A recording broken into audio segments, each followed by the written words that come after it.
Pour moi, cette King Seiko, c'est évident, elle est affûtée. Coupante comme un couteau japonais? Bah, passe le doigt, tu verras. Allez, let's go!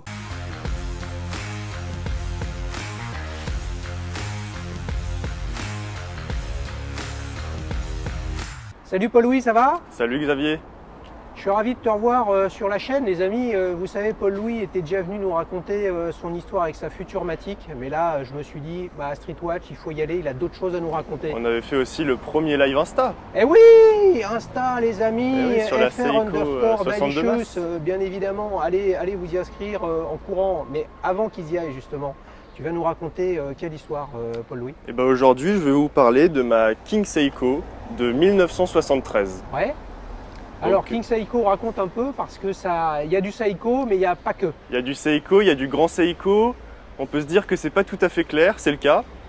En fait, dans les années 70, il y avait deux lignes haut de gamme chez Seiko. Ouais. Grand Seiko, Ouais. tu as d'ailleurs filmé une Grand Seiko très récemment, Ouais. et King Seiko, Ouais. qui étaient fabriquées chacune dans une manufacture différente, à Daini et à Seikosha. Ouais. Et du coup, ils ont créé deux marques. Au final, King Seiko a peu à peu disparu et c'est Grand Seiko qui s'est imposé. Ouais. Il me semble que en fait, l'usine de Diani où était fait King Seiko a été détruite. Hein, Ah, ça je sais pas, d'accord. Pendant la guerre, voilà. Et c'est en 1949 qu'ils ont redémarré l'industrie horlogère chez Seiko. Et justement, pour progresser et se tirer la bourre, ils se sont dit on va faire deux entités différentes. Ouais. King Seiko à Suwa et Grand Seiko à Suwa et King Seiko à Diani. Voilà. Donc toi, c'est quelle montre que tu as exactement? Alors moi, c'est une King Seiko référence 4502, donc ça c'est le boîtier. Ouais.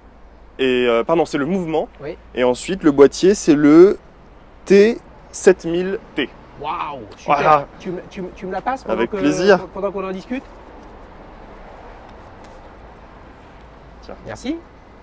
Bon, alors, ok, donc tu l'as acheté quand et pourquoi tu l'as acheté? Alors, je l'ai acheté il y a maintenant un an.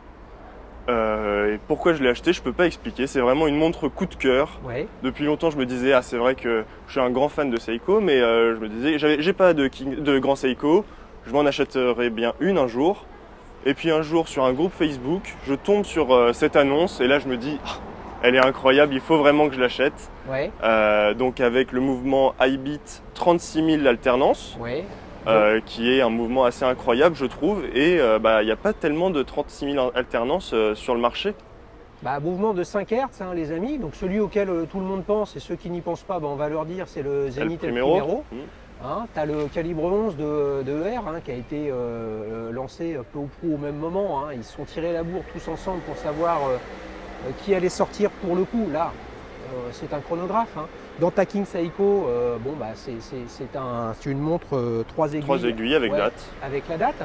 Qu'est-ce qui fait que tu as un petit problème avec Seiko, Paul-Louis? Parce que pour le coup, ouais, tu as fait un duel time sur Instagram avec ta Seiko 62 Mas. 62 Mas, qui est la référence des Seiko Diver lancés par Seiko. C'est quoi l'origine de ça? Honnêtement, je peux pas te dire. C'est vrai que c'est des montres qui m'attirent. C'est peut-être le côté un petit peu Seiko pour le grand public. On sait pas vraiment. Est-ce que c'est ton époque, il y avait la fameuse pub Ma Seiko à quartz. Aujourd'hui, Seiko, ils ont fait plein d'autres choses et je trouve que c'est une marque fantastique. Les amis, si ça vous va pas, ce qu'il a osé dire à mon époque, comme si j'étais un vieux schnock, c'est vrai, Paul-Louis, t'as quel âge toi? Moi, j'ai 21 ans. C'est cool, c'est super. Ok, donc tu l'as acheté il y a un peu plus d'un an. Combien Exactement. ça coûte une King Seiko comme ça? Je l'avais acheté 550 €. Ouais. Voilà. C'est le prix du marché, tu as fait une super occasion? Est-ce que j'ai fait une super occasion? Je sais pas. Je pense que c'est un prix juste. Ouais, c'est un prix juste. Voilà. Okay. Donc on voit sur le cadran, Seiko KS. Hein, Seiko KS et non pas juste KS. Sur la Diver Grand Seiko que tu as récemment filmé, c'était juste Grand Seiko parce que maintenant c'est une marque à part et là c'était vraiment seulement une déclinaison, une ligne en fait. Une ligne de fabrication. Bon, elle a un très très beau cadran, de belles aiguilles, etc. Elle fait pas son âge, je trouve, je la trouve montre. incroyable. Par rapport à ta Seiko 62 Mas, On ira. T'as un compte Instagram, Paul? Oui. Hein, on l'affichera sur l'écran, c'est lequel? Paul-Louis Beto. Ouais, okay, tout attaché. J'imagine qu'il y a des images. Il y a pas mal d'images. De ta Seiko qui est beaucoup plus, on va dire, dans son jus. Dans un jus. Ouais. Alors, si tu avais un petit détail pour nous expliquer cette montre. Ah bah pour moi, un petit détail, c'est ce polissage que je trouve incroyable. Ouais. Il est tellement poli que parfois la montre en devient noire. Ouais. Et moi, je trouve ça assez fou. Et voilà, c'est vraiment surtout pour ça, à mon avis, que je l'ai acheté. C'est ce polissage incroyable. D'accord. Là, tu parles du polissage du boîtier? Oui, exactement. Ouais, ok. On a une belle couronne avec KS. Hein. Qui est sympa. Et donc c'est un mouvement à bit. Hein. Les amis, je mets le mouvement très près du micro. Il y a peu de chances qu'on l'entende, hein, mais c'est un mouvement qui va très vite, hein, avec une trotteuse qui bouge, et pas comme une spring drive quand même. Non, quand même pas. Mais qui va beaucoup plus vite qu'un mouvement avec des alternances plus faibles. On est proche d'une seconde quasi glissante là. Hein. Ouais, non mais bien sûr, c'est vraiment quelque chose de sympa. Alors avec mes vieux yeux, hein, vous avez compris que j'étais beaucoup plus âgé que Paul-Louis. Qu'est-ce qu'on a écrit sur le cadran? On a écrit Made in Japan, on va regarder ça tout à l'heure. Les index horaires sont très sympas aussi. Ouais. Elles sont assez épaisses. Ouais. Pareil, encore une fois, il y a un vrai jeu de brillance sur cette montre, tout en restant discrète. Hein. Oui. Mais c'est vrai que ces index qui sont pour le coup bien plus larges que celles qu'on peut retrouver chez Grand Seiko, je la trouve un peu plus lisible à mon avis. Et il y a toujours ce jeu de lumière qui me fait craquer. Que tu aimes beaucoup. Ouais. Parle-nous un petit peu du bracelet. Ouais. Tu as un bracelet en tissu vert, franchement, du plus bel appareil. Oui. Hein, d'où il vient ce bracelet? Bon.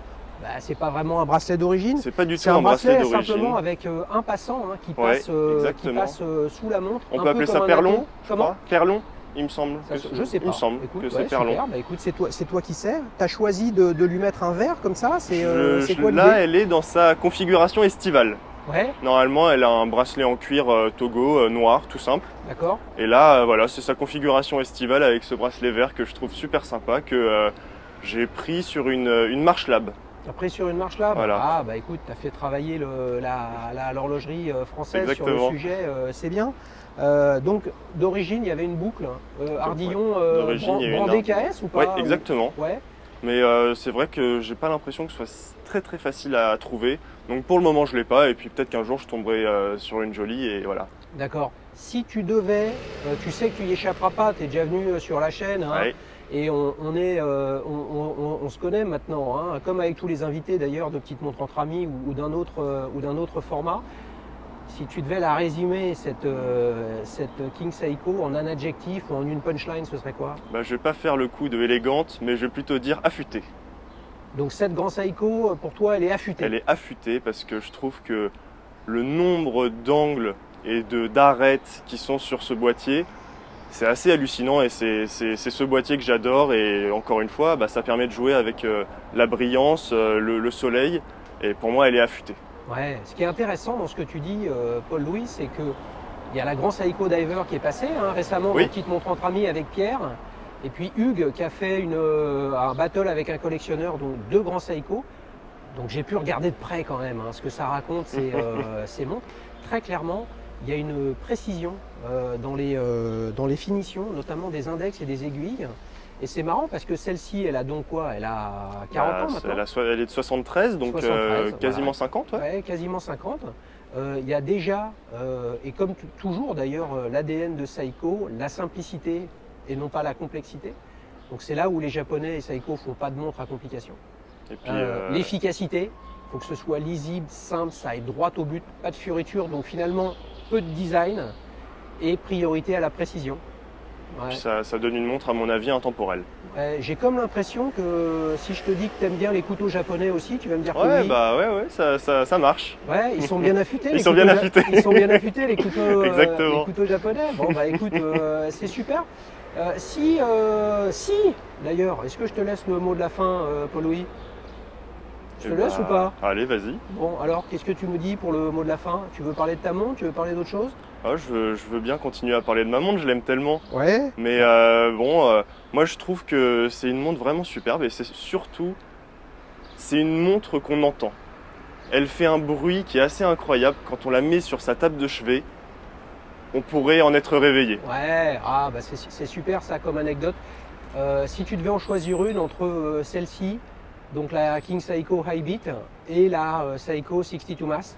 J'irais je pense quand même vers la 62 Mass parce que j'ai eu une petite histoire avec la grosse restauration qui me rapproche un petit peu plus d'elle. Ouais. Bon bah écoute, c'est super. Les amis, on va remercier chaleureusement Paul-Louis. Vous avez compris que si vous voulez participer, c'était très simple, hein. Vous me contactez sur contact@dailyshoes.fr et puis on trouve un moment pour se croiser et faire l'une des vidéos de la chaîne. Allez, ciao ciao, salut Paul-Louis.